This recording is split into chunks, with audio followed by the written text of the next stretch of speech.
Welcome to the What's Lacking podcast. It's your host, Larry Atencia. With me today is Gilbert King Elisa. How old are you and where are you from, Gilbert?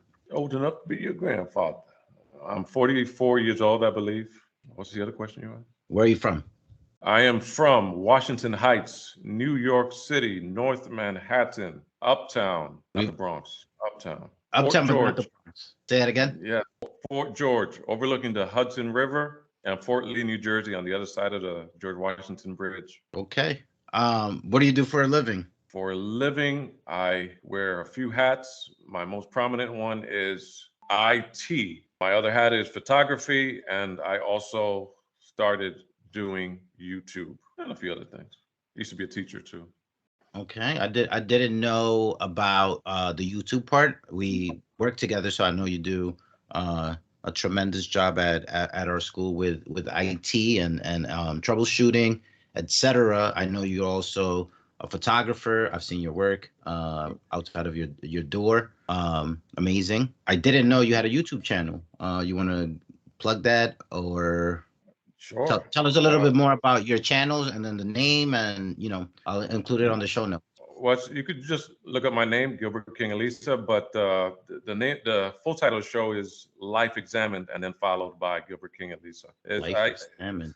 About 5 years ago, I started a show on Facebook where I would speak every morning. It was a morning show, and I would speak for about 30, well, at most 30 minutes, at least 10 minutes, just to start off the day and to just talk about some life observations. And I would just keep it that. It was just with the people that I knew on Facebook. And then just recently, I started doing a different format of it on YouTube. Is that your YouTube channel's name? Is that a reference to the philosophical statement by, I believe, Socrates, that a life unexamined is a life not worth living? Correct. Okay. Correct. So Yes, you're it's a reminder not to waste time, that you can be figuring things out and just thinking, and instead of just accepting everything as it is. Yeah, I mean, yeah, I didn't know that, and I love philosophy very much. Someone who's tried to live by that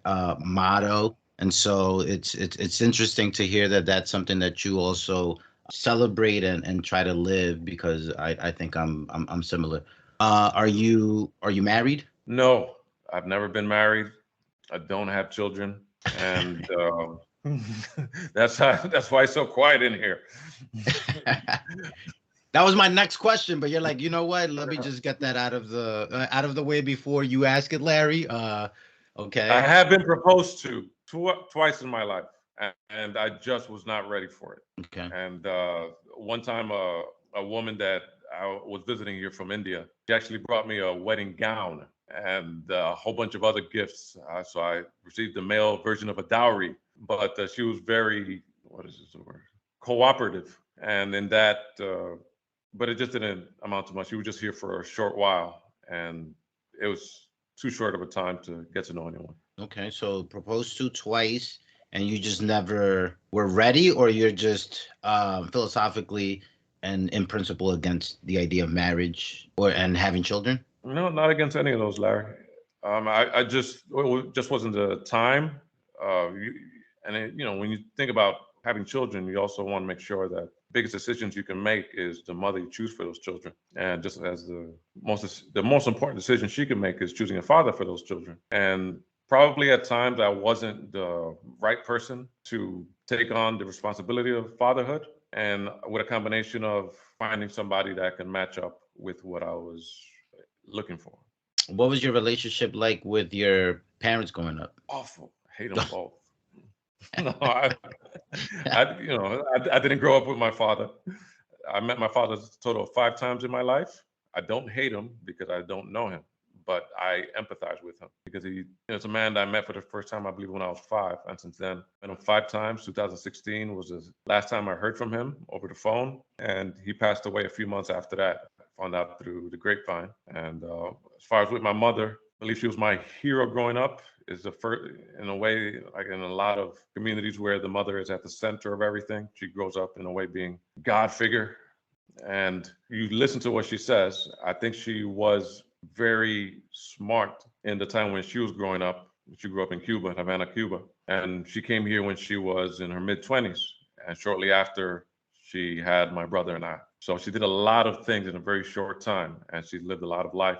As far as our relationship, we grew up in a different time in the late 70s and 80s. I don't think there was much thought put on psychology or introspection or things like that. And there was a time where bullying wasn't a thing. It wasn't something that we talked about every day, or kind speak or political correctness. But I would say my memories of her was someone who was very different than everybody else in the family. But later on, when you read about things, oh, I wish I would have gotten that, or this was never the case.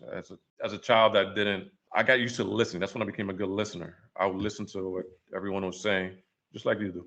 Always around people who were older than me, and in that, I learned a lot of expressions that you don't use today in Spanish and in English. The good words and the bad words, Larry. But yeah, as far as our relationship, overall average. It's gone up and down over for a lot of different things. I think every man, when he reaches around 35, he has a rebirth, and everything that he's learned up to that point, he relearns. I don't think ideally mothers do a great job in raising men on their own. I'm not saying they didn't keep you safe, but raising men, I believe, is something that you do need to see that balance. And although I appreciate the way I was brought up, I realize that you need that to see that balance, just so you can see how to observe it in in someone else, and see how somebody worked with someone else. Being able to work with someone else is a talent that a lot of us don't get to see or even speak about. So yeah, that was the upbringing. It was a house.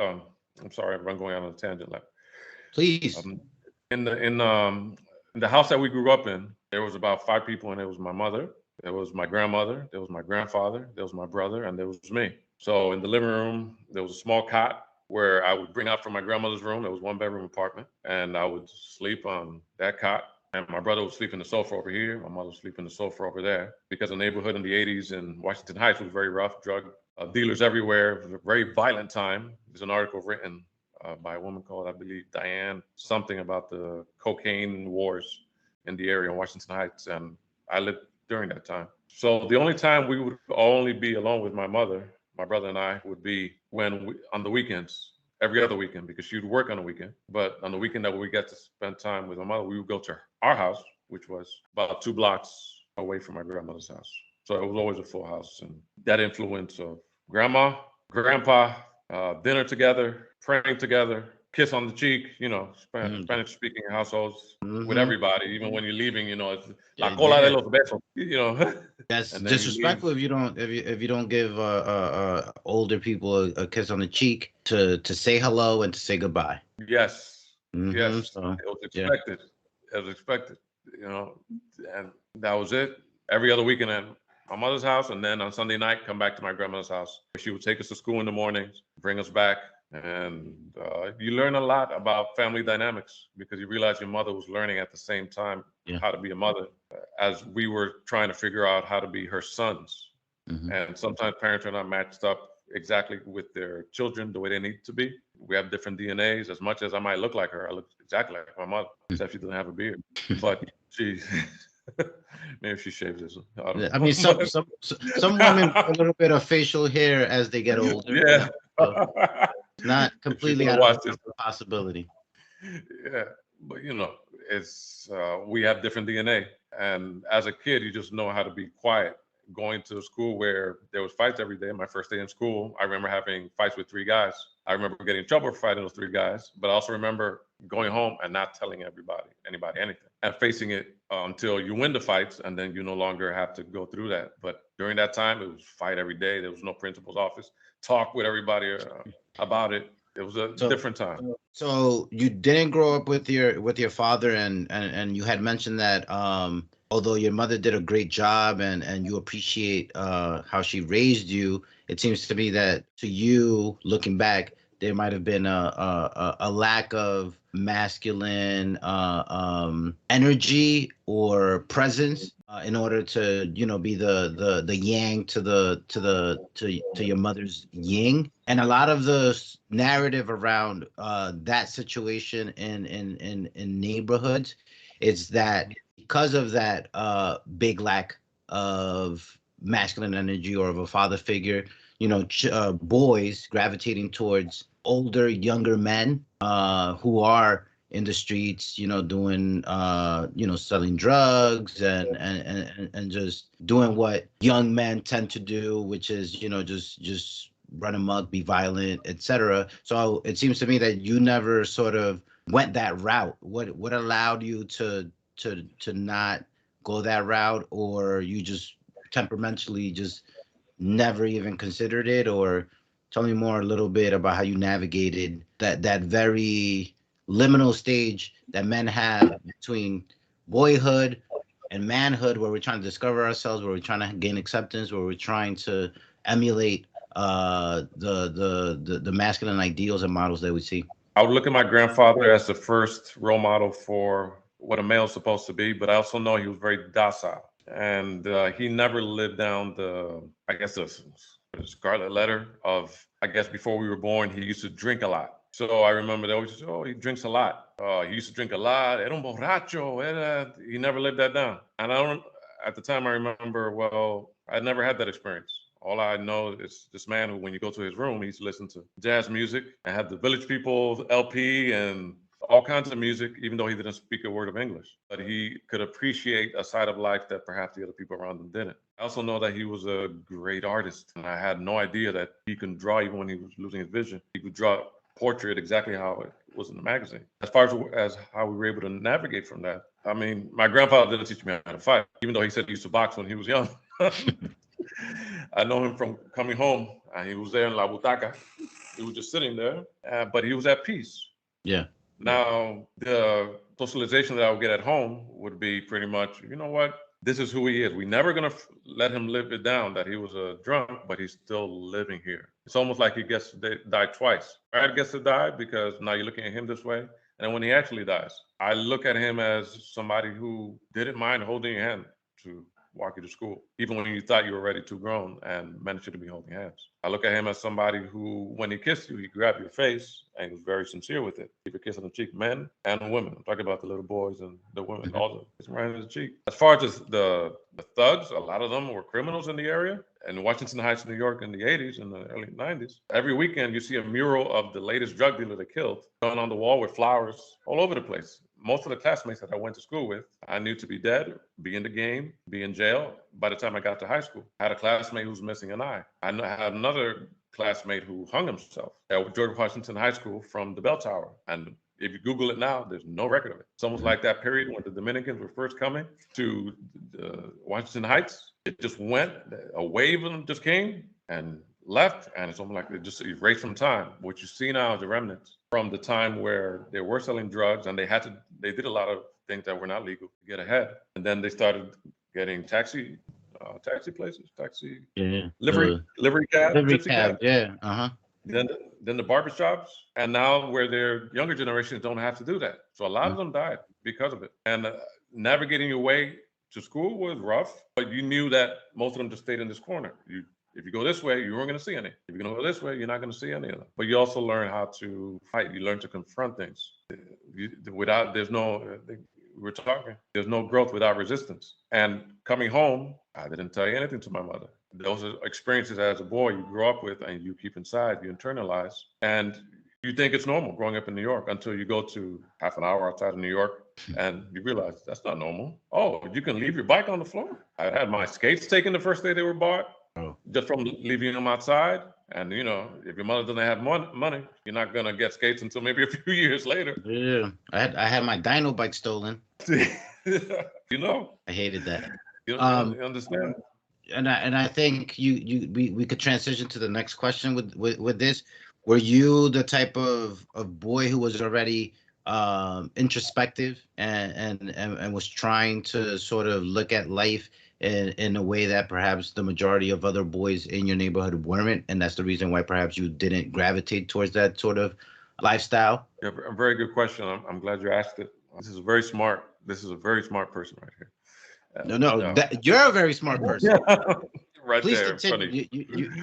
I love the way that you were breaking down your childhood and just how you grew up with your mom and your grandparents and It was a incredible way of transporting me to a very particular moment, era, and place. I want to thank you for that. But continue. Yes. You know, I remember I used to get a lot from my aunt who's passed away earlier, and my grandmother. You always used to say, "Oh, he always asks a lot of big questions." Even when I was maybe 8 years old, 7, 8 years old, and this is going out shopping, coming home from church. Like yo, and they used to look at each other because in front of a child they don't know whether they should answer that question or not. It could be just about their relationship. It can be about whatever. And like, oh, siempre hace las preguntas duras. Oh, siempre hace because sometimes the person they wanted to talk about was right there in front of them, and they didn't. And my mother, I'll say this, I give her credit for this. When I turned 12, she knew that I had a bad temper, and that came probably from not being able to speak or holding a lot of stuff that happened in school, and not particularly being good at school, or being good at math, or being able to share that. And the teacher just, hey, I'm going to choose on the student that knows everything, so I can look good as a teacher and ignore everybody else, and Yeah. be like, oh, I'm just dumb. I'll come back tomorrow, but I'm still not getting it. And then having to fight people in school where I knew I can take them, but I knew that at the same time I didn't want to hurt them. And it's not because I couldn't fight; it's because I didn't want to fight. And my mother, when I was 12, she gave me this book by Wayne Dyer called The Erroneous Zones, and it's a white man on the cover with a bald head and crooked teeth, and you could tell he drinks a lot of coffee or tea. I think he liked to have a lot of sex. He had about 10 kids. He had to keep writing books. But his most important one, translated more than 1 million copies, was The Erroneous Zone, not erogenous zones, erroneous zones, where it goes deep down into the psychology of people. And she would have me read a chapter a day, and I hated it. I remember it was summer when I was 12, because she said, you can't go outside until you finish reading this book. Until I realized she gave me this book because I know this book spoke to her. And it talked about how to deal with anger. It talked about how to deal with, this is before you go and get help in public, or at least be able to afford it. He said The Erroneous Zones was the book. And I remember reading another one of his books later on. But it helped in a lot in dealing with people and understanding what I was being faced with, but wasn't coming outward and saying, this is what I'm going through. This is what's happening in school. I spoke Spanish in school, but I didn't speak Spanish in school. My first experience in school, they put me in a class for Spanish speakers only because I was so quiet in school. They thought I didn't know how to speak English, but it was because I was surrounded by people that were a lot more dominant. I was surrounded by people that all knew each other because they had the same culture. Yeah. And it was wild. So the community was going through a transition. It was going from French, Jewish, Greek, and Irish. The flight happened. They're moving across the bridge to Florida, and the Dominicans. This is our home now. Yeah. And you are in the middle of it, and it just changed Completely. overnight. So And then those books. I know when I was coming up, I came here when I was 7, and I didn't know any English, obviously, but the model, and I'm not sure if it's still the same, was that they had majority Spanish classes. So it wasn't even an immersion class. It was like you would transition slowly from all Spanish classes, and as you gained more mastery and knowledge of English, then they would start moving you a little by little, into just regular English classes. But New York City public schools, when I was growing up, if you wanted to just speak Spanish, that was an option for the kids. Yes. And so I wonder if it was the same for you in Washington Heights, which New York City. I'm sure that was the case, or maybe I recall incorrectly, but I'm pretty sure that's how it worked, and now that's not the case. Excellent point. Some of those classes you could get away with just speaking Spanish. Being in that Spanish class, I wasn't anymore willing to talk because those classes were always wild. I'm talking about the first wave of Dominicans that came to New York. Think about it. A little bit after Trujillo, they came to New York because they didn't, what the things that they were doing, they wouldn't get away with in the Dominican Republic. So when they would come to New York City, oh my goodness, we can do this here. It's an open market, open drug market. And we're getting free public school, and they're not gonna. I'm talking about people taking knives to school. I'm talking about anyway. My mother stepped in. She said he needs to be back in that other class because the teacher. If we weren't getting a lesson in the regular class, we were getting even less of a lesson. Yeah, exactly. In the Spanish class, it was always subpar. So she's like, no, and I was like, yes, here we go. Now I'm still not gonna talk more, but I'm now with people who are speaking English and being socialized like that. They didn't remove me because of the fight that I had with the 3 kids the first day that were all in my class. They removed me because I didn't speak in school. Which where now that would be like, oh, Yeah, he's let's not speaking. He's let's just see speaking what's with his fists. right, but let's see what's going on. Let's try to, yeah, it's, I mean, it's funny how things change for the better, but then, also how they change for and not for the better. And to put a bow on this part of the conversation, how would you just in general describe your experience in the educational world and educational system? Up until what grade? Just in general? Just in general, yeah. Tell me, K through 12. Tell me high school, and then maybe even a little bit of college, if you care to. In the educational world, starting off, it was a bad start because I didn't go to kindergarten at all. I just started in first grade. I was hoping to go to kindergarten, but sometimes they say because of your age or because of your birthday falls on this date, or they have no more spots. Went straight to first grade. So I was taller, but I was still, not ready for Yeah. first grade yet. I didn't receive my first teacher that took an interest in my education up until I got to ninth grade. Now, I always got by in school just because everybody else was misbehaving. I would always get the behavior award. That was hard. I mean, I didn't have to go to school for that. Yeah. I would always get the attendance award because I've never missed a day. But as far as academics, my first year that I started realizing that I can be good at this thing called school was when a teacher, Mr. Stuart Fontek, ninth grade, Norman Thomas High School, 33rd Street and Park Avenue, which closed down like a lot of New York City schools. He would have me come in early. He would have me leave late. Nice. And I would get home at 7 sometimes. I would be in his classroom at 6. And Gilbert, you have to do it. You have to do it. You're making me mad. I can't sleep if you go do the problem on the board. Look, I'll give you a Snickers bar if you. It looked like a typical 1950s nerd with glasses and the hair to the side with a pencil here and just loved math. That's what the first year I got 90s. Hey. Real person. The other one, junior high school, Mr. Ehrlich, he was very strict. He was the first person that I saw that kept people in line and they respected him because he ran the basketball program. I just found out he used to live in Long Island, so he drove more than an hour to get there. And he maintained a respect from everyone. Other teachers didn't like him because he maintained that respect and that order. And I remember he passed away during the pandemic. I looked him up. I remember when I joined choir, which helped me socialize a little better. He said, if you're going to perform, you have to come in early to take whatever test has to be taken and do this homework before, and then you could go on the trip, or else we had that understanding. Fine. He expected things from us. Mm-hmm. He didn't set the bar low. So all the teachers that didn't set the bar low, I was willing to meet them where they were. At home, people don't have time to check your homework because a lot of homework they're giving you, your family doesn't know what you're doing. Later on, when I look at the work, I'm like, oh, now I get it. But my mind wasn't there yet. The way my mom checked for my homework was, Larry, hiciste la tarea? Yes, mom. Okay. Yeah, okay, that's it. You could be lying. You could be telling the truth.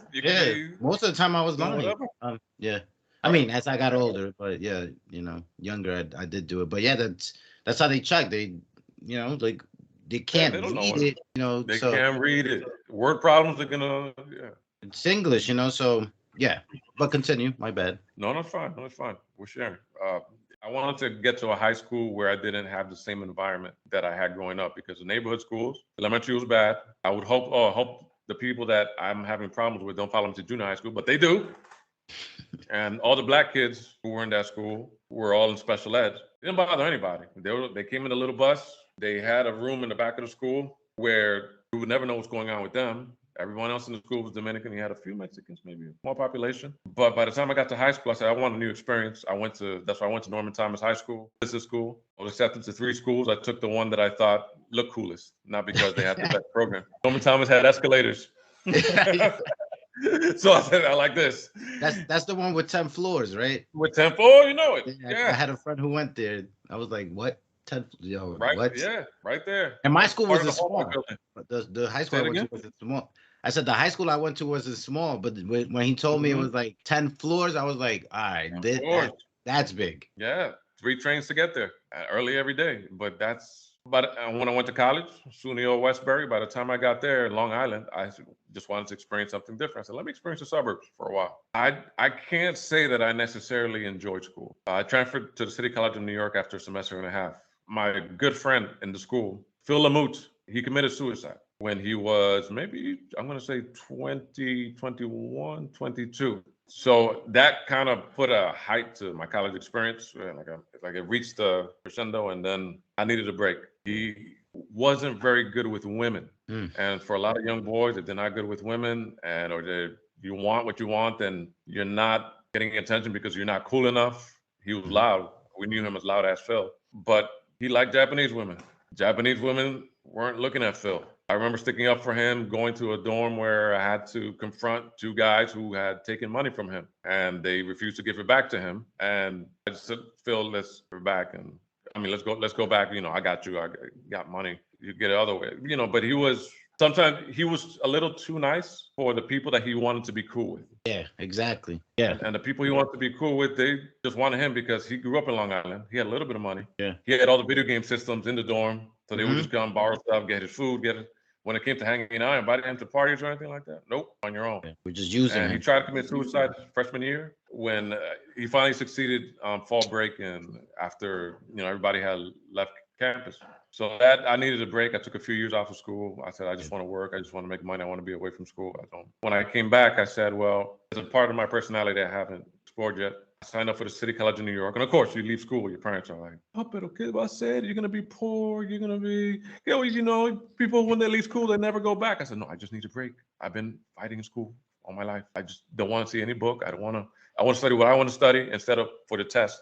And that's what I did. And of course, you get all the looks like, oh, the neighbor's son has just finished school in 4 years. Yeah. My other person finished. So I took my time to finish school. I was doing what I wanted to do, but I was the happiest I ever was. The only pain I felt because I thought I was letting the family down, and because the guilt from not being in school in an institution. But when I was over it, I was ready to come back to the City College as a theater major. I explored one of the most introspective majors you can take, because you can't judge another character when you're playing a character. I did over 45 in-school plays when I was in City College.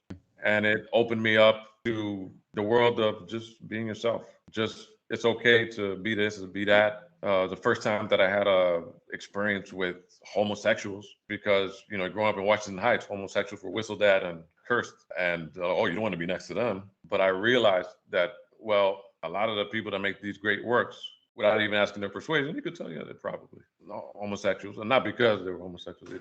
They were great, but they were that and great at the same time. Yeah. But as a person who's studying this character, you can't judge that character. When you're writing a play, they say one of the best advice I got from a playwriting class was, in the world of this character you created, there is no God. So your morality can't jump into this character, because you want to know his background, how old is he, what motivates him. When you look at someone, everyone has a motivation. That's what I learned from theater. And you just have to find out what it was, even if they don't make it clear or apparent. Political views, what are they? See, a lot of politics in a lot of places that they should not be in.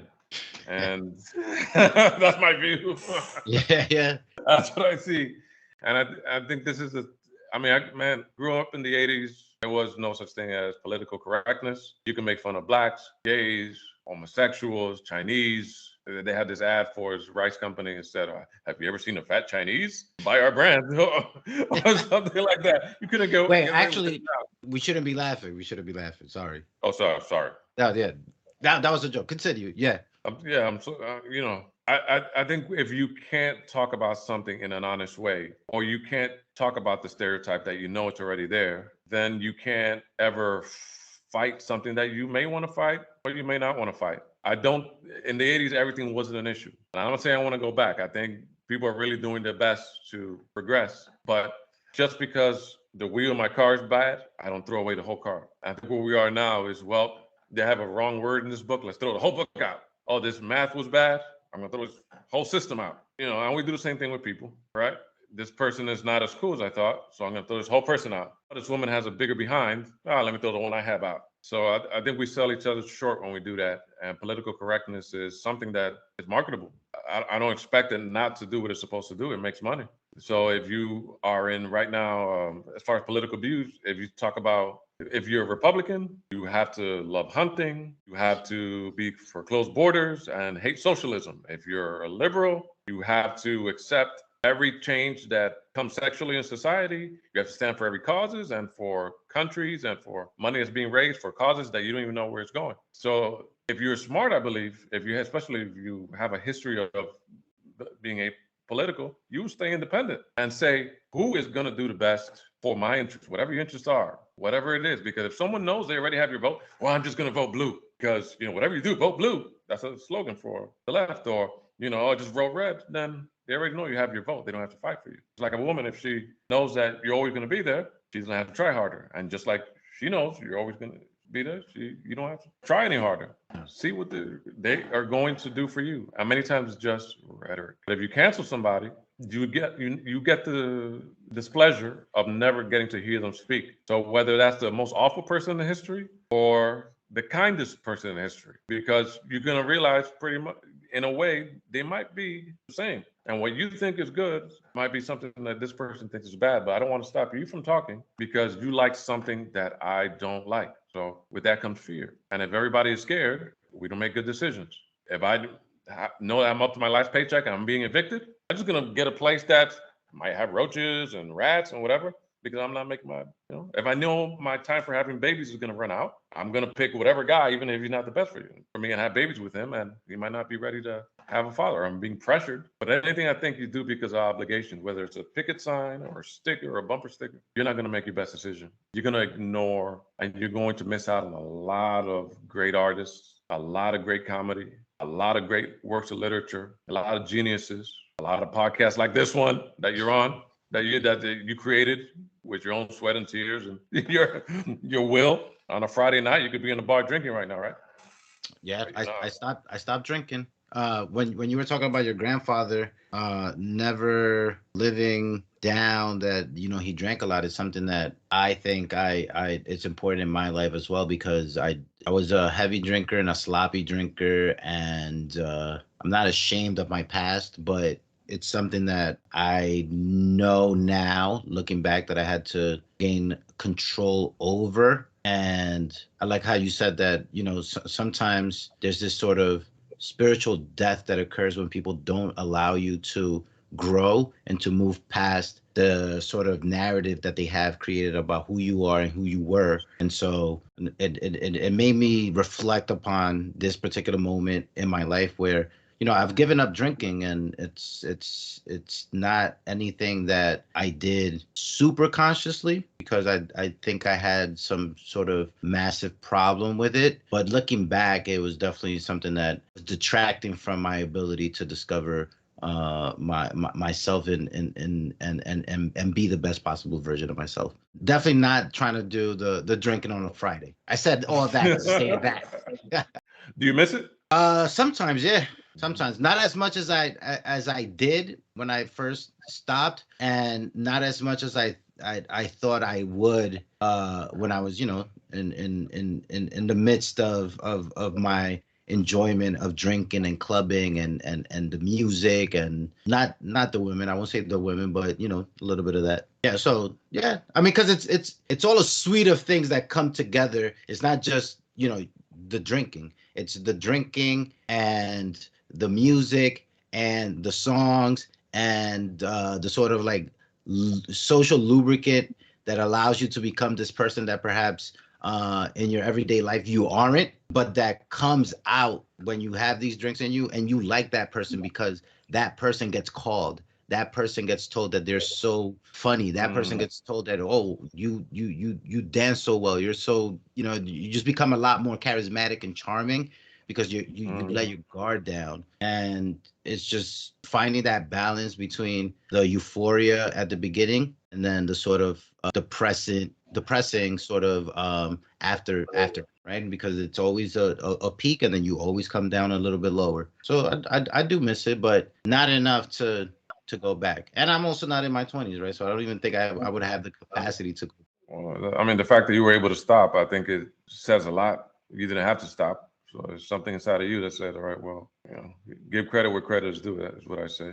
So yeah, and I think I'm with you in terms of political independence and trying to be critical in a genuine, true manner, which is to say, looking for the truth beyond what is offered in our political tribes, right? So there's this sort of like prescriptive element of for every issue having, like you were saying, labels and particular line of thinking and to answer those problems and issues, and just remaining outside of those two sort of like prescribed and given narratives allows you to, just think critically and independently about what actually is the solution, and perhaps even think about outside the box and things that maybe people haven't brought up, and even taking some of the best parts of the argument of all sides. I think that most people are attracted to what's convenient and easy in terms of republicanism and being a Democrat or liberal just being something that is that has vast machines behind them and get pushed, obviously. But if you just step out of the beaten path and just try to read and discover, different political ideals and different political thought, it makes you grow. It makes you sort of be a lot more attuned to the complexities and just the nuance necessary to understand how things work, and then just studying history as well. So, Yes. anarchism, libertarianism, the sort of relationship between traditional thinking and, European feudalism, the American Revolution and French Revolution, and capitalism we have to do the harder work of trying to understand not just what's currently being debated, but having a sense of where all these debates and how we got to where we are right now today, from a larger perspective than just who am I going to Is, vote. is it is it a good thing that society has gotten as political as it has? I think it's always been political, but maybe the debates and the sort of tribalism has been amplified because of social media and the internet. But I think if you look back, even in the 80s or the 90s, the culture wars going on either in the universities, like in New York, if you read the New York Times or Daily News, you were like, oh, they're more liberal. If you read the New York Post Newsday, you were like, oh yeah, they were more right wing. And so there's always ways in which people sort of agglomerate and move towards being into tribes. So I think that we're not necessarily more political, but we tend to have less time to, like you were saying in the beginning, just separate and tune out. It's like now it's impossible to not sort of politicize or have an opinion or make a comment about every little single thing that occurs. Whereas before, maybe it wouldn't necessarily happen as much as it does now. But it was definitely something that, I think people had opinions and ideas and were just as tribal before. But before too, in the 80s, you knew you were going to get your news at 6 and then 11 at night. Now it's a 24-hour news cycle. You think that's by design, or do you think that's just because people just want news that bad? I think it has to do with the growth of particular markets and the growth of certain industries. So, media companies need content in order to sell ads and in order to continue growing and expanding. So it was only a matter of time before CBS. I mean, like when the three major channels started, they will go off air. Like Yeah. you know, I remember. then it was like, okay, we have now we have the three And channels now and it's it's signing off. right now it's 24/7. And so I think it's just a matter of the expansion of our capacities to sell things and just sort of like the logic of capitalism for markets and industries to expand. So I do think it's by design, but I don't necessarily think that there's an interplay between conscious design, but also the structural logic of the profit motive and knowing that base things and controversy is going to sell and it's going to get eyeballs. I know this. I think it focusing too much or debating people on it just all the time. I do think it subtracts you from your life because people I see them online. They're just having arguments back and forth. Or, this, oh, but this, and then the meme, and then this, and I gotta respond. I got to, I'm like, what? Are you getting paid for this? I mean, are you gonna solve what? For you're never gonna solve anything with a meme, or even, I mean, people are already gonna keep the idea that they think unless they show them something different sometimes. Yeah. And even then, it's like, oh, And our go attention spans, I believe, keep on getting shorter and shorter, and that's just like a historical trend as well. So more and more of our lives are colonized by outside media forces, and we have to be protective of our minds, our time, ahead. our relationships, and not allow, because that's what media means, right? Like in between, we can't Mhm. let the outside world and technology and things that are designed to sell us stuff to mediate between how we see others and how we see ourselves and how we think. Obviously, you're gonna have to choose how you're going to filter the raw, uncut reality of existence, and that is going to be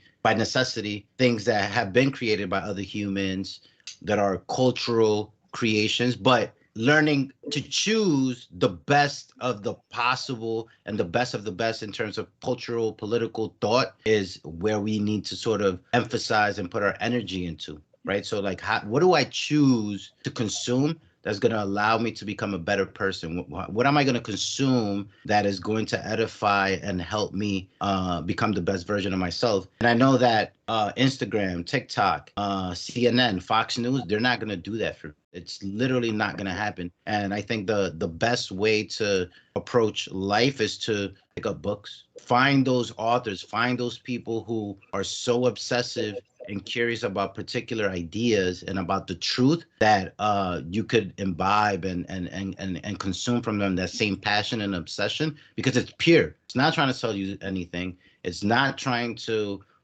if they're good, it's not trying to enlist you or convince you of a particular way of thinking. What they're literally trying to do is find a particular truth about the meaning of life, the purpose of life, about society, about how we interact, about our psychological makeup, and etc. So find those people who are with their whole being looking for the truth, and then I think you could trust them, and then knowing that they're not going to have the full complete answer, but that's just a piece of the puzzle, and incorporating that, I think would make you a lot better and navigate life and people and etc. Yeah, yeah.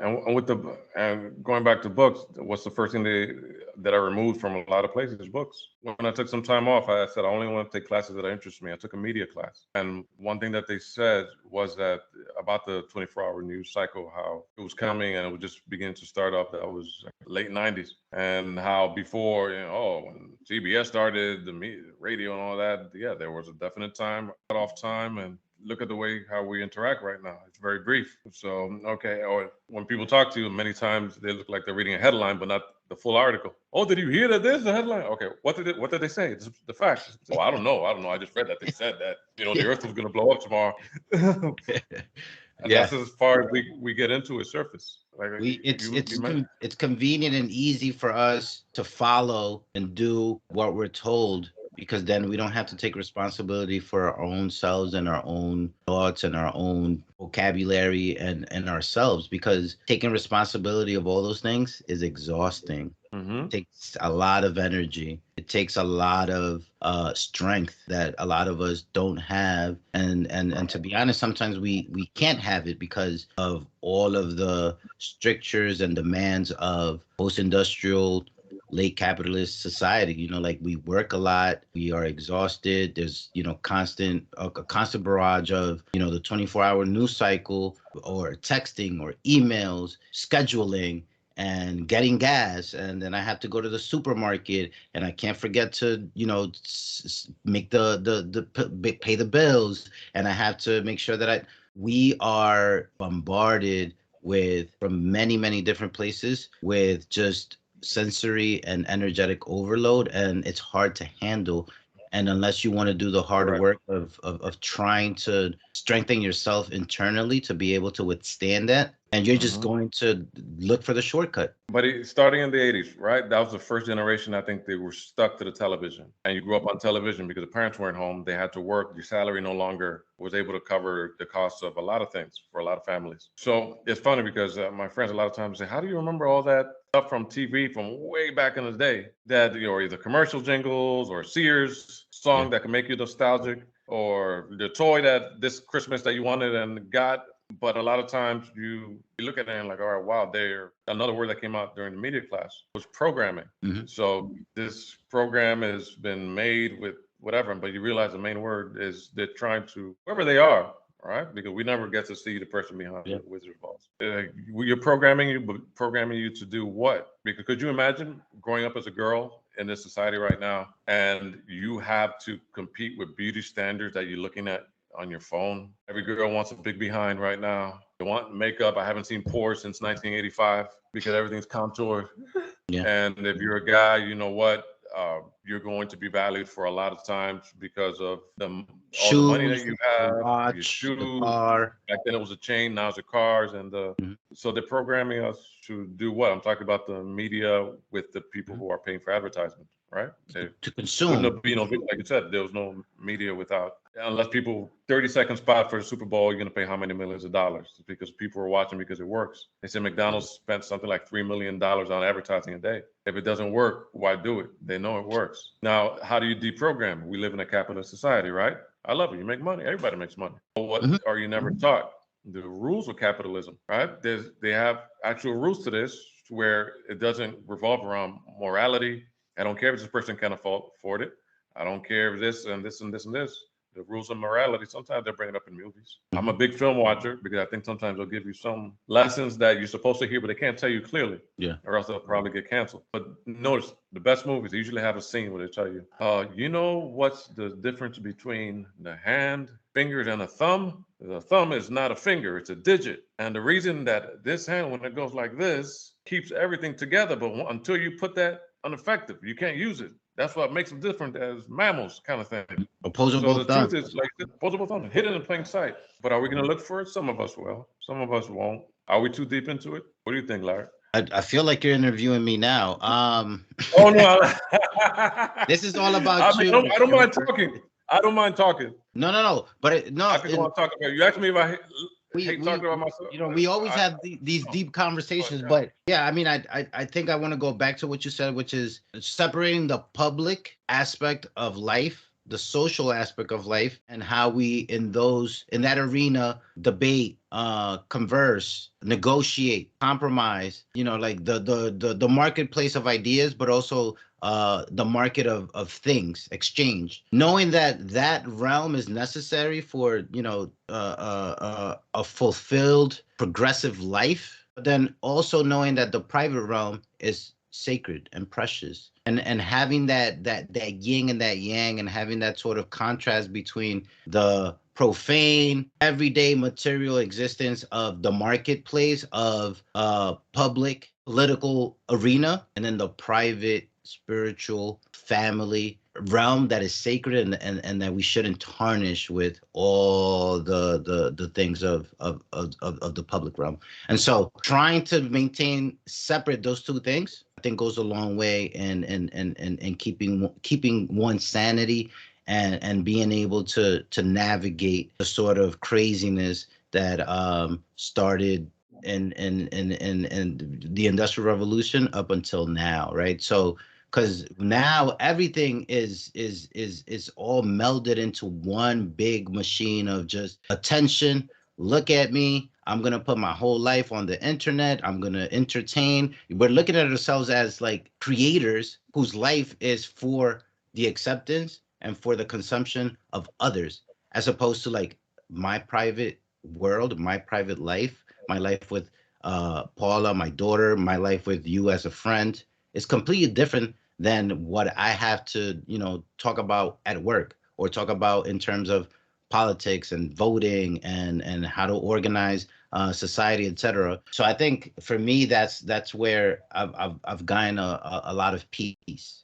where I know that my time in the house, my time with Paula, my daughter, my time with my friends is going to be my time with them only. And I'm going to try to, reach and delve deeply into who they are, their desires, their ambitions, their longings, which isn't going to be mediated by like, hey, did you see the new commercial Dunkin' Donuts? Wow, Ben Affleck, Ice Spice, or superficial silly stuff. I want to get deep into who you are, why you are, the meaning of your life. Let's talk about that all the time when we are together. Let's get deep. And if that's annoying or you don't want to do that, then we don't have to interact. And I don't have Wait, social media. I don't have, wait, hold on. I gotta check my Instagram. Hold on. Wait, just 1 second. What? yeah. Oh, what'd you say? Oh, wait. What'd you And say? and like the one thing that is popular that I do consume is YouTube, but I use YouTube not as a channel or as a television. I use it as a library. I use it as a place for me to learn more about my interests, and I go only when I have something in mind that I want to research, right? So I'm not looking at the YouTube shorts. I'm not looking at, like silly videos, funny like stupid shit. Like I wanted to learn how to cut my hair, I'm going to cut my hair.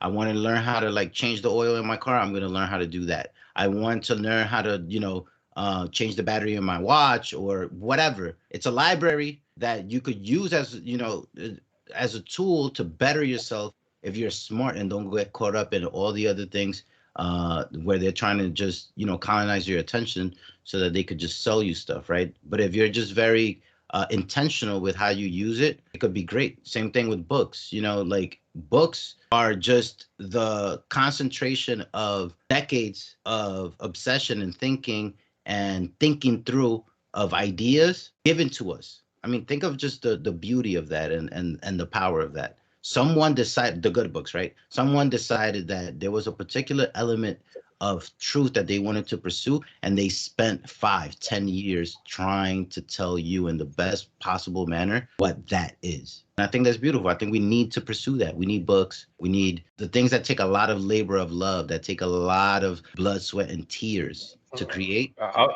and that will make us better.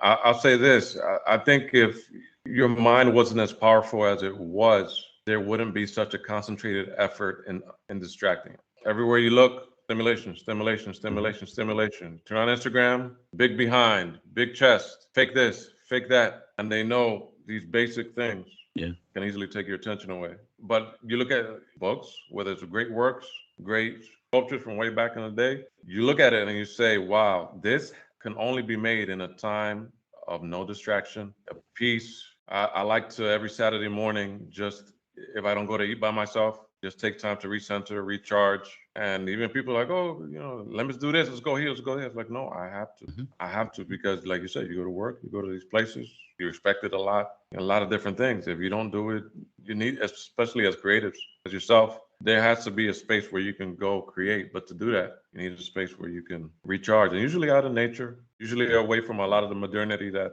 many times if you're going to socialize right now, right?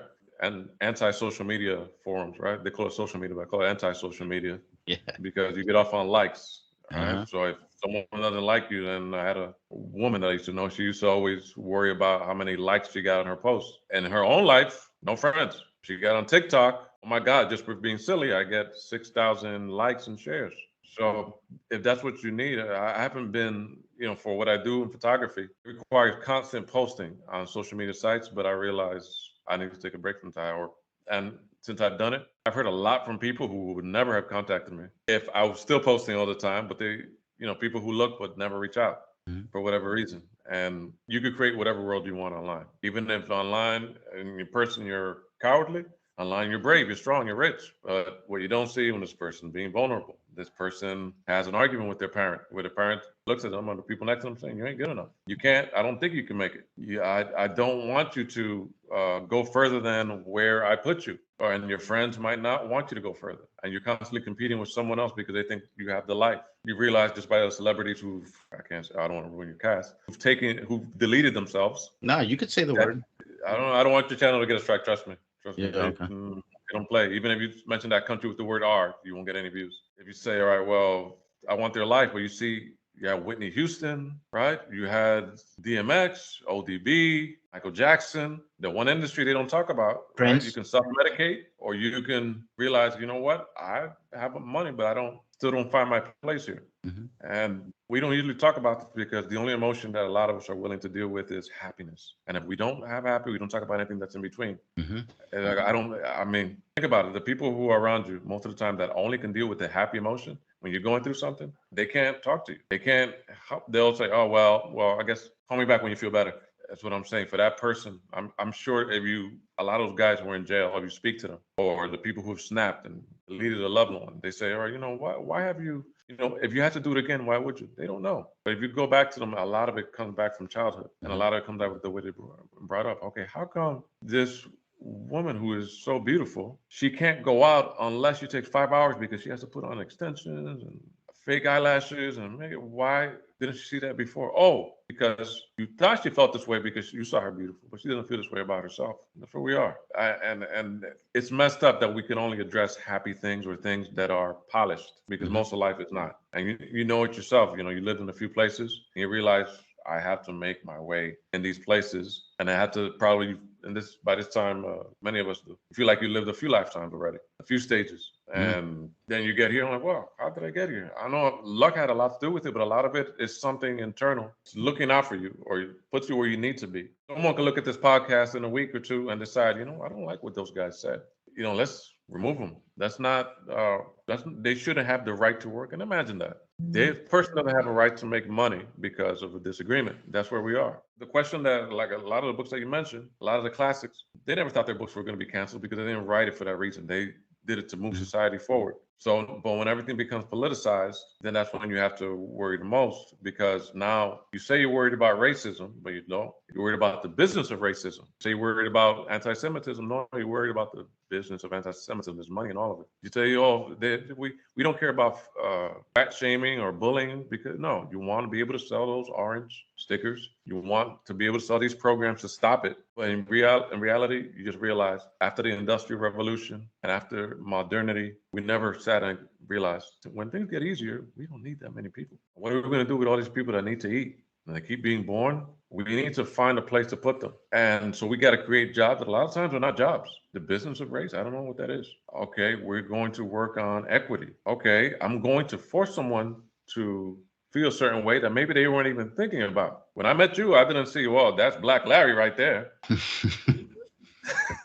We must be friends. I said, no. Oh, he speaks out.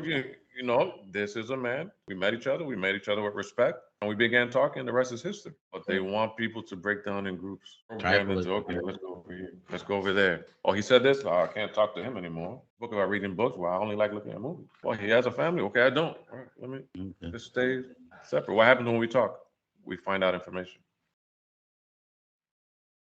And we learn. Every person has so much to give and to offer when you just treat them with respect and just allow them to express who they are, what they want openly, without them having to think that they have to give you talking points in order to be accepted, or to be in the right side of history, or the right moral position. I hate Donald Trump. Really? That's not what the rap lyric said when he wasn't president. Right. Yeah, well, yeah. Imagine getting in a fight over who you voted for. That's what the last 3 years have been very testing on everybody. A lot of it seems like theater. Yeah, but And we're exactly. the players. Being pro or anti shouldn't be the way that you define yourself. Again, like I was saying, separating the public political arena and conversations that people have and that they perform, right? So like the entertainment, and then your private realm, where like this doesn't really at the end of the day have to affect me in the way that they are making it seem that it does. I mean, public policy does affect you downstream, and ultimately does have impacts, but how much of what Trump did is different than what Biden is doing now or continue to do? How different was Bill Clinton from George Bush and Obama. It's just like a sort of parade of people creating policies and a political context that is contested, but contested to a very small minority of people that, benefit. And at the margins, we, the little people, sometimes, gain or don't gain. But if we focus on that without trying to live our lives and create our lives and build relationships and build ourselves, then it's not going to matter. Absolutely. One of the craziest things that happened over the last couple of years is how people, whether you like Trump or you hate Trump, I don't know why you would hate Trump and then love somebody else.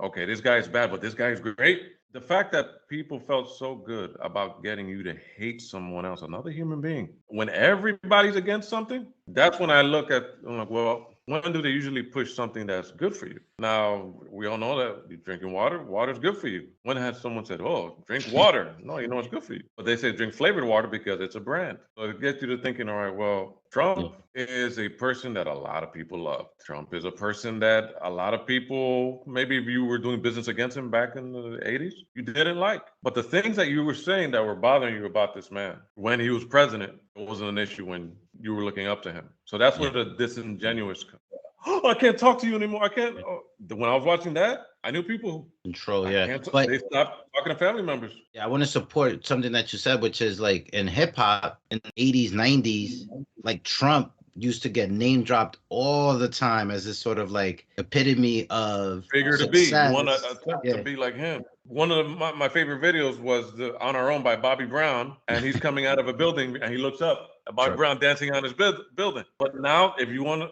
you got to be quiet. So you have to tell. Do you want a truthful society? Do you want me to lie? Like if you ask your girlfriend, And we also said, got "Do to you?" understand that the sort of campaign that Donald Trump was running was created in a way that they knew would be controversial. The rhetoric was incendiary, but they were doing all of this by design. It wasn't something that if he decided to do something differently, that he wouldn't be opposed to doing different things in order to win, right? So politicians just follow a particular game plan because they've decided through research, through Cambridge Analytica, and the Democrats do it too, that there are certain things that they're going to play up because they think that's going to get a particular base to vote for them and win. They're just going they literally just want to win. They're narcissists, all of them, right? Politicians that want to win. And then there are machines behind them, right? Like the lobbyists, the bureaucrats, the technocrats, the public policy wonks. They all work together to then do the things that the government does, right? But the person in the front is just basically a puppet. They're just the face of a campaign that has been studied and implemented in order to get a particular group of influential, powerful people to have the levers of power for those 4 years. Okay. But Trump is just the front face. Bernie Sanders is just the front face. Obama, Hillary, and none of these people are people that we should look up to, because if you are a politician and you get to that level, it demonstrates you are open to being sold. If you're gonna bring somebody down like they were doing with Trump, and I hate to, because I sound like his lawyer right now, but I just don't like when people pick somebody, selectively select somebody. This is a person we're going to hate altogether. Because I forgot what song it was. It was an alternative song. When they knock somebody down, you have to look who they ascend. Now, if you're gonna keep the rage for somebody who, personally, I didn't know a lot about his life. I didn't read his book, The Art of the Deal, and he had another book and a TV show. You're telling, look over here and hate. If someone can control your hate, they can control most of the things that you Yeah, do. Be mad over here. yeah, Over your the last emotion. couple of years,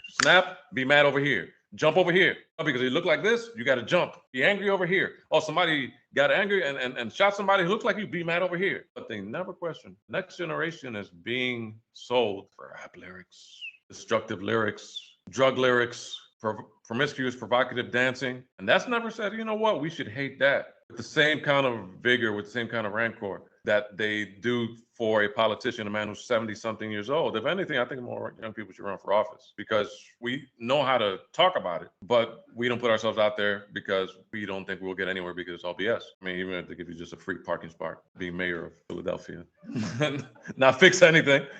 But if you have to your focus on here. Don't look at this, look at this. For a few years there, they had signs that said racist free zone. A lot of neighbors had signs that say Black Lives Matter, racist free zones, free this country that has yellow and blue flags. And I'm okay. I'm a good person because they didn't want to rock them through the window. They wanted you to think that they're good people. But don't trust us because we have this. Trust us because we have this skin color. But don't trust them. They have another skin color. I mean, the same skin color, but they think differently. And in the 80s, it wasn't like that. If you look at the movies, they made fun of everybody. I'm saying I want to go back, but I'm saying people got a little too tense. People got humorless. See, one of the things I realized today, I played basketball with 4 people, and we all came from different places and different economic backgrounds. That's the one good thing that sports is able to do.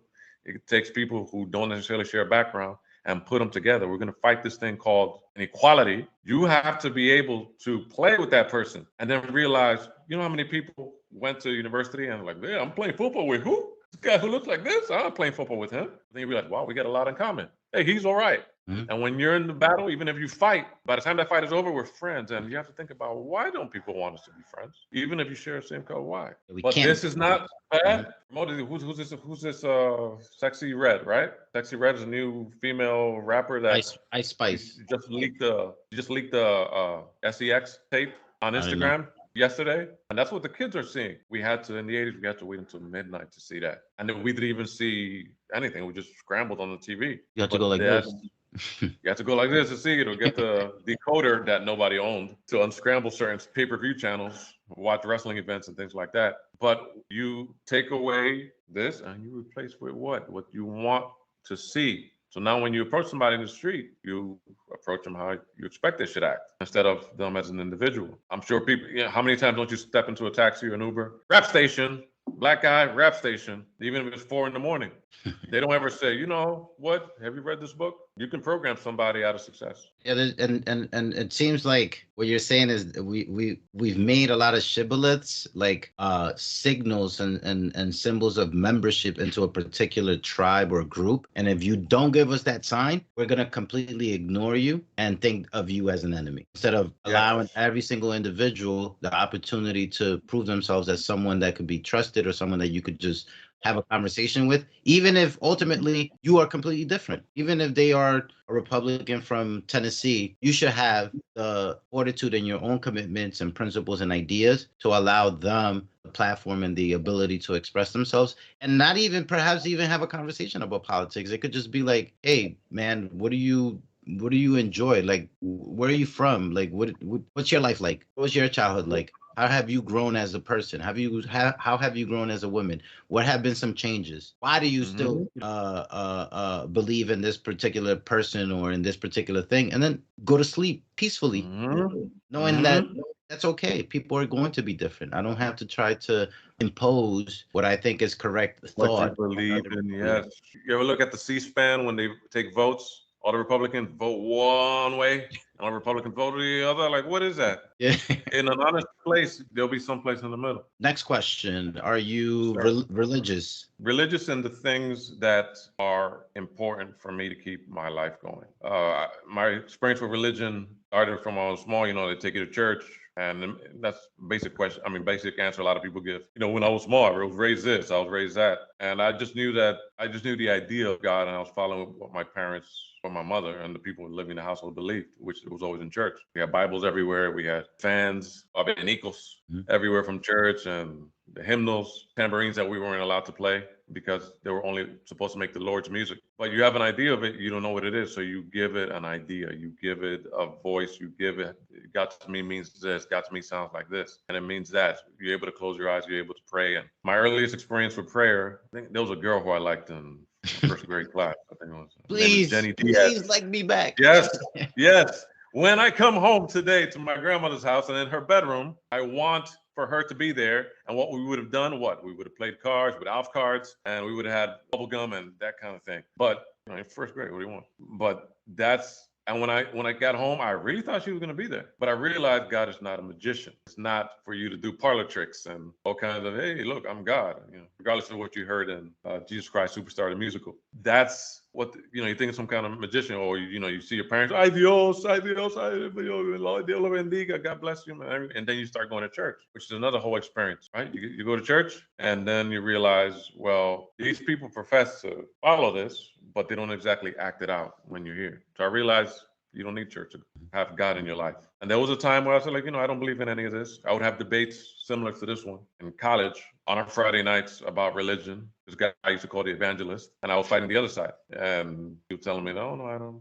I always thought he liked men, but he swore he didn't. And then I saw a picture after we graduated, and he was dressed in a dress, but he had that conflict going on. Then I would say I was not religious, but if you ask me today, do I believe in God? Yes. If you ask me what it is that connection that we have inside of us with whatever created everything that puts you where it needs to be put. So when we say what we need to say, when we say it without fear and without hesitation, because I believe it's like Stockton to Malone. He gives you the assist, you got to dunk it, or the other way around. But you have to be able to discipline yourself. I think it's in discipline. I think it's in silence. I think it's in nature. I think it's in not saying things because it's shocking or cool, but because it's what needs to be said. I think it's in humbling yourself, not necessarily to the world, because the only way you show, I believe, God is by doing your best, putting yourself out there and taking the arrows, the good and the bad, waking up a little earlier, maybe walking a little faster, just showing that, what, you are his creation or whatever it is. But I'm going to say his, because in my mind, God looks like me, not black and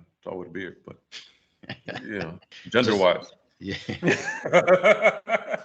But, and I could be totally wrong. That's the beauty of this. I could be totally wrong. But when I get up and I'm disciplined, well, I can do something now. One of the things that I do throughout the day is do push-ups. No matter where I am, I write it down, the number. Because as we wait for things to happen, or you're working towards things to happen, you realize we can always take action and not wait for this. I've spoken to a lot of people about doing interviews just like this, Larry. And a lot of times they'll give you excuses as to why they don't start. One of my things that I've talked about a lot of times, start. Wherever you are, start. Work with what you have. Don't worry about, oh, I need this, I need that. Oh man, I'm looking for this. I'm looking. No, start. Doesn't matter if you don't have things you think you need. There are people who were born with a lot less and they're doing a lot more because they believe they just started to put that foot in front of the other. But a relationship with that, do I believe in God? Yes. And when I took God into seeing him everywhere, is when I believe, all right, well, I don't have to let everything in. The world could do whatever it wants. But what you do is totally between you and the time that you were allowed on this earth, whatever time that is.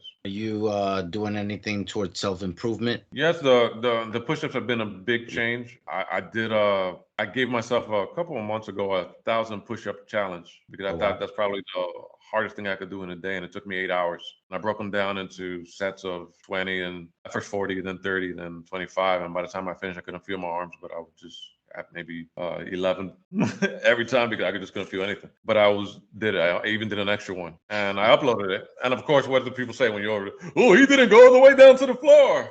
And all you can do is, you know what? That person didn't even do one. Yeah. 1,000 is a lot, bro. My thing is art. That's how you show people. If you do believe in God, you want to show people there is a God, let them see your example. Anything beyond physical improvement? It seems like contemplation and meditation are components of your self-improvement, or am I completely wrong about that? No, you're right. You're right. You're right in that aspect. I try to keep it. I think if you're not careful, you forget how you got this far, and you're able to. If I'm able to, the only reason I do the push-ups is because strong body, strong mind, and that little bit of hope, and seeing that your small changes in your body. It's all we really need as humans, and that's why they try to distract us from it. So I have people, why do you wake up so early? Oh, I could never do that. You realize, well, if I don't, then the thing that you don't get done is because you didn't get a good start. I said the best way to determine what kind of day you're going to have tomorrow is to plan it the day before. So Friday night comes, I have my clothes ready, make a little bit of coffee in the morning. So when I wake up, I like to go. I don't like to be held back by whatever, If you spend you could start scrolling at 8 and not finish by 10. Then the weekend's here and like, oh, I'm back to work again. But you realize you have a lot of things you can do. I upped the amount of videos that I put out. I look, wow, the last time I updated was that? Like, no, because I was working in photography. So I'm working on balance. If I do too much photography, I like to balance it out with making videos. If I do too much videos, I like to balance it out with playing guitar and playing music. If I do that, then I have to balance it out with writing or reading, which I have to do more of. And during the Renaissance period and period of enlightenment, that's something that every man pretty much, they took it upon themselves to be the most well-rounded person they can be. Yeah. Something that we're getting away from. I stopped watching football on Sundays. It's something that was taking up a lot of times. It's something, I don't necessarily pick up every call because the only time that we're living that you have to, if someone demands your attention right away, you have to give it, and or else they get upset. But the closer you get to yourself, the closer you get to your body being better, you get closer to this thing that's called God. And it's not an invention. I see it in the small changes. I see it in the big changes. A lot of the videos I made has been against companies that are really not good companies. And I've gone down to the companies and I've spoken about my experience with the companies. And I'm trying to get away from those videos because, believe it or not, they get a lot of attention. But it doesn't really put me in a good place. But education is very important to me. Naturally, I like to research things as you do. So I want to make a video. I like to talk about what I learned. And we're living in a time that, especially you've seen the last 2.5 years, that jobs are not certain. So whatever you do as a side hustle, you have to treat it as is your main business in a way. So you might hear from her and she'll be like, "Hey, come to bed. Come to bed. What are you doing?" But when God speaks to you, it might be at 4 a.m. It might be while I'm hanging out with somebody. Why are you leaving this party? No, I can't do it. It's something that for you is optional. For me is an obligation for whatever reason. Maybe because my grandmother came here from Cuba at the age that she did, and I'm the offspring of her and my mother, and the opportunities that they had were a lot less than what I have. And I don't want to let anybody down, but I don't want to let myself down. That Self-improvement. Yeah. that's something that I've come to appreciate. Just getting up early and working out and just having the rest of your day to do as much as possible. Because again, like I was saying before, when I was drinking, when I was partying, when I just didn't feel comfortable and content. You want to sleep because you don't want to have to wake up and confront the reality of your life as it currently is. But now I'm in a good place. I wake up early. I have my coffee. Like my mom, every time she knows, or I call her or whatever early, and she's like, "Who is this person?" Calling me Like, so early. right, because I was notorious for sleeping in. Like that was my thing, sleeping. And so it's been a great process to just start getting up early and being healthy and just having the energy to be able to do things, to think, to be present, to engage. So yeah, I think that's a good advice for people to follow. Any big regrets in life so far? If anything, I would say I had to think about this. I knew you were going to ask this question, so I thought about it. And if I have any, I got no regrets. I got no. I'm growing and growing. No, I would say I didn't try to reach out to my father more while he was living. So in a way, there's someone who has your DNA out there in the world, and you just who helped make you, but you didn't ever get to spend a lot of time with him. When I had a job at a telephone company, I could look up all the records. That's the first time I found his phone number. He was living in Georgia, Atlanta, and I called him. I asked him for a picture. He said, "Oh, I don't take pictures. I don't have pictures." So, but I do believe that you have an idea of what he could have been going through, and I just didn't know enough about his life. I didn't ask. I've asked a lot of questions, but because of a lot of things, and I think this is something that probably a lot of men go through when they get divorced. I don't know how it was back then, but they're scared of being put on child support and that ruining their whole life. So child support is something that I know it's necessary. You need to support a family, but sometimes it doesn't do that, and it scares people away. I don't think anybody has a good time going to the hospital or court Just or to be living back with your mother after you already moved out because you don't have enough money and your paycheck looks like whatever. Yeah, it tends Yeah. to be, I think, financially really difficult for many people, where it feels punitive. Last three Yeah. questions. Oh, were you going to say something? Oh no, I think there's an age difference between my mother and him. Okay, he was older. So she was. Okay, So he was okay. younger, and I'm thinking if I have a son or 24 years old, then another one about 25, 26, and he wasn't working, he wasn't, How old is he? when he at that time, Yeah. when he had my brother, he was older than me. He must have been around 24. And your mom was how old? I'm gonna say about 27. But she had just got here from Cuba. Was your And dad Cuban as well, or? no, he was. Black American, but his father was born in Curacao. Okay. And his father comes from a long, he has a big family. He had 18 children, which, for that was a time that was, hear people tell it, oh, he was a ladies' man. Oh, the dumb things that people say when they want to keep a cycle going. So by the time he was born, I don't think he was very, very stable. I think like many of us, we have a lot of questions and we don't have a lot of answers for it. Yeah. And I see it in kids. I see it in people who join gangs. I see it in grown men. And it always, in a way, think about, right, well, I didn't get that. I see other kids with it, but you look for it in other ways. In a way, you're free in a way that you can look for a father in a book you read, a main character here. You can have many fathers. That's what I look at. I had many fathers, just not the one that had shared my DNA. Last three questions. My three favorites. You trying to put me out? You trying to put me? You trying? I'm not. This is probably the longest podcast I've ever done. Maybe you trying to say I talk too much? Maybe the one with my brother and the one with my really good friend Ty are have been around the same time. What's your favorite book? I have two. The one that inspired me to travel and open my mind to different things. It usually comes around in a time of early breakup, right? They meant a lot to you. Mm-hmm. Paulo Coelho, The Alchemist. He has a lot of great books, but then the Pilgrimage. That's another one that I'm like, I gotta see the world. There's a scene where the protagonist is climbing a waterfall, and because everybody in that country is doing it, and getting to the top and looking from the bottom, like I can't do it. Give the audience a little bit of what's incredible about those two books. I've always been a person who liked the lyrics over a dope beat. So the way he creates language and the way that he works with language is in a way that I can understand and it reaches me. And I like that it reaches me. Even the music I listen to, I'm like, wow, that reached me. The way he said that was real to life. If I was directing and making a movie out of this book, I couldn't move past the scene until it was translatable to somebody like this would actually happen in life. In Alchemist, there's a scene where he meets a girl and he thinks, I've never met someone who gets me like this. And he puts all his eggs in this basket and he realizes, wow. Then something changes and starts changing, and it's him growing. It's not because the person was bad or anything. It's just him growing and realizing I was just removed from the reality of the world, kind of thing. So he's he looks like Billy Joel. But, yeah. After the 80s, not a more calm, peaceful, sort of reflective Billy Joel. Favorite movie? That's a big question, man. I'm a big movie watcher. I'm a big movie watcher as well. I don't think we've ever had any big discussions around movies, but yeah, love movies. You give me.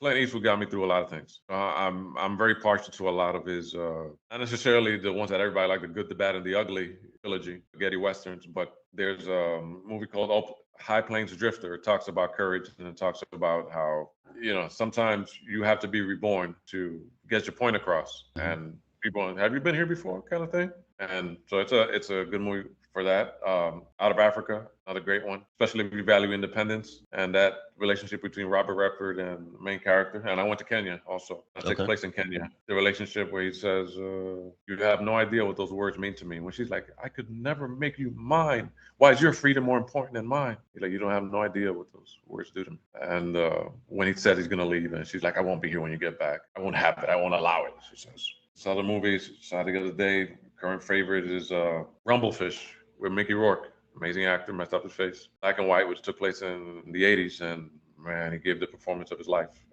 Legends of the Fall, also another powerful movie, very underrated.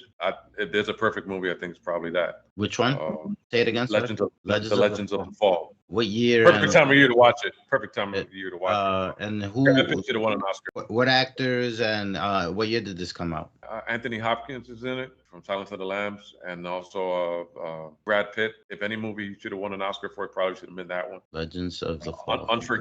Legend of the Fall, Unforgiven, Clint Eastwood. Forgiven. Yeah, I thought you would mention that when you were saying that Clint Eastwood was really important to you. Yeah, Mickey Rourke in Rumblefish better than Mickey Rourke in The Wrestler? Yes. Oh, wow. Yes, because in The Wrestler, he was making a comeback. You get to see his acting chops in Rumblefish. He's playing with Matt Dillon, and Matt Dillon, Matt Dillon? Yeah. Where he plays his brother. And you see Nicolas Cage, who's in the movie. But the only reason he's in the movie is because his father, directed the movie. Francis Ford Coppola is his dad. But it's Nicolas Cage, when it's really Nicholas Coppola. Mickey Rourke knocked it out. His character really spoke to me. Okay. And my favorite of all time, One Flew Over the Cuckoo's Nest. Says a lot. Yeah. Says a lot about society. Says too much about, like 70s Hollywood, 70s serious movies. I mean, those hit really hard in terms of just critiques, in terms of just this gritty, dark, like the initial sort of like acceptance of American pessimism, right? Like I like 70s movies a lot. I really. Five Easy Pieces with Jack Nicholson too. Love relationships. Doesn't give a damn about how he's being perceived. Excellent movies. He'll say himself that was his favorite movie. Sometimes I feel like movies, there's a lot to sift through to find the gems and the really good ones, because there's so much garbage too. And so this is good that you mentioned so many good movies, because some of them I haven't watched, and it's because, like, well, is it one of the top Francis Ford Coppola movies? I'll probably just try to do the top 3 based on critics and popular opinion, etc. So it's good to hear, what is it called, like the B-sides sometimes, like the less popular ones, and try to reach out and experience those movies. And Rumblefish also black and white, the whole movie. Yeah, even though it was made in '93. That's what I'm saying. I'm like, yeah. 83, excuse me. Yeah, but of course the action Apocalypto is big. Shout out to Carly Hightower, previous guest. That was her favorite movie. So yeah. Oh yeah. Oh okay. And then, what's your favorite album? Ooh, come on, now you're gonna go from music movie. You said you like lyrics over the good beats. Too many. It's all the lyrical people. So go ahead. No, but try to tell me those albums that, like, you really love, and that you have a hard time not. Get out of here. You're not serious, are you? I am, but Blood on the Tracks, Bob Dylan. All right, when he's going through the breakup with his wife, Sarah Lawrence. Every lyric on that, you could tell he was feeling it. He was going through it. And he's a lyrical savant, right? So he put it all into that album. Even his son said, wow, I really got to see what my parents were going through before I was born, when they got divorced. It's funny because if you hear it now, it's still relatable. So as far as lyrics, Bob Dylan is one of the best. Morrissey is very underrated as a person who writes. He was with the Smiths, and I pretty much everything that he has I collect. And not all his songs are going to be hits or great like that, but the way he says things and the way he connects with what it actually means to go through something that is very dear to you or very close is like, wow, I wish I would have written that. And he had a song called I Know It's Over, and man, that's oof. But as far as contemporary music and things like that, I mean, you don't have to. You don't have to come contemporary. You could stay in whatever era you want. But go ahead. Sorry, I cut you off. That's cool. To put you in the mood, just be there. And sometimes you could just ride. You want to go driving at night and just putting this on. Last thing is just you on the wheel and Cigarettes After Sex. Seen them in concert 3 times, and I mean, it's an experience. I don't. What genre are they? I've never heard of them. If they would have, they're rock, but if you have to put a genre, it would. And I know they probably would hate this. It'll be like mood rock or something like that. It's a song when you're lying down with someone and it's playing. It's like, is he talking about one person or a lot of people he's gone out with? He has a lyric in a song that called Touch. Talks about somebody leading him on. Just when the song is getting to its top, it just goes off, I think, at the 3-minute and 15-second mark, and he starts talking about him being in the shower and realizing the person he's with really doesn't care for him, and he's making believe she's sleeping while he's in the shower trying to come to terms with this is the closest he's ever going to get to this thing called love. And it's like a movie. It's like a Ingmar Bergman film put to music. And that's what I see. And even when I see a lot of the video recreations they do with it, they use a lot of clips from his movies in it, because you're watching it in color, person perform, but you can only hear it in black and white.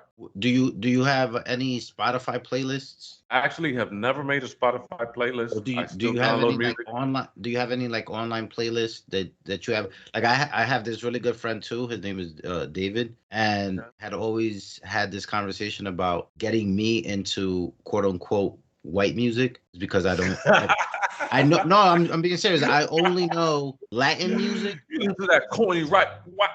No. Like I know Colombian vallenato music. I know salsa, and then I know like the popular things when I was growing up, like Cumbia. a little bit of that too. Yeah, but so I know that. I know hip hop and R&B, like that '90s popular New Jack artist, Swing. and even like underground. But there's only so much in a genre, and so me and him would always have these conversations about like, yo, there are so many classics and great music, but because I didn't grow up around white people and my parents English, and then as I grew up, you're exposed to hip hop, being in New York, being in Queens, whatever. So he was supposed to be creating this playlist for me, and I moved back to Philly. He was in the Bay Area, and so it never happened. So that's why I asked you if you have a playlist, so I can Not like my be playlist. I can exposed show to you. the beauty of non hip hop and non Latin music. Sir, I have a playlist on my iPod Classic. I still have one of those. And I have about I got a Zune. Zoom, okay, and Zoom, right? So go ahead. Sorry, but I have about 10 different albums. I'm 10 different genres. I have rock, 60s, 70s, 50s, Spanish, up music for the gym, mood music, all lyrical, black, and then black. Black is more the hip hop. Black is R&B. I always one of the hobbies I have is just filling each one of them up because Spanish. I don't think anybody, as far as emotive and lyrics, Julio Iglesias. Again, you asked me once, oh, I could tell you grew up like with older people or your mother playing it in the background. As a kid, I didn't get it. I didn't like it. As an adult, I'm like, oh my God. Rocío Dúrcal, Isabel Pantoja, those artists. I mean, yeah, it's beautiful. And the way we consume music too now, right? It's not like it was, now the biggest selling Latin artist is Bad Bunny, which doesn't make sense because the way that people buy music now is a lot different. You go by views, you go by plays on Spotify, and so to wrap up, tell me one last album that you need to mention as one of your all-time favorites, because I feel like you had a lot more left. Bone Thugs and Harmony. Bone Thugs and Harmony, East 1999. I don't think there's a bad track on that album. And too bad Easy didn't get to see it come out because he died too soon. That was all high school, all college for me. Yeah, that's a great album. From where from? Yeah. Cleveland. Yeah, Cleveland, Ohio. East 99, Cleveland. So that's the one that you want to wrap up with, that album. The one that I forgot to mention because that's that's what got you through a lot of riding the subway. Right? Being able to get through school. And that's they introduced a genre of rap that now is beginning or has already began to take shape, but they were doing it back then. So it was bone, roughness, thugs, more roughness, and harmony. They were singing with the. See, when I went to Woodstock in '99, I realized I missed a lot of music. And just like you, there's a lot of music I didn't get to experience live. But I could imagine trying to see Ted Nugent in his prime because he still looked like he was in his prime when I saw him, I think it was last year. He came to Philadelphia. And he's recorded as to one of the loudest concerts in recorded history by decibels. And when he gets behind the guitar, it doesn't matter what he's saying politically. He just knows how to rock a stadium, and he's just born to be wild. And he can play in his sleep. Jimi Hendrix. I mean, it's too many, man. It's too many. Come on, put me in a spot here. It's been great talking to you. Long but nourishing conversation. Appreciate you. I will see you on Tuesday. And look forward to our conversations at work. Peace. Have a good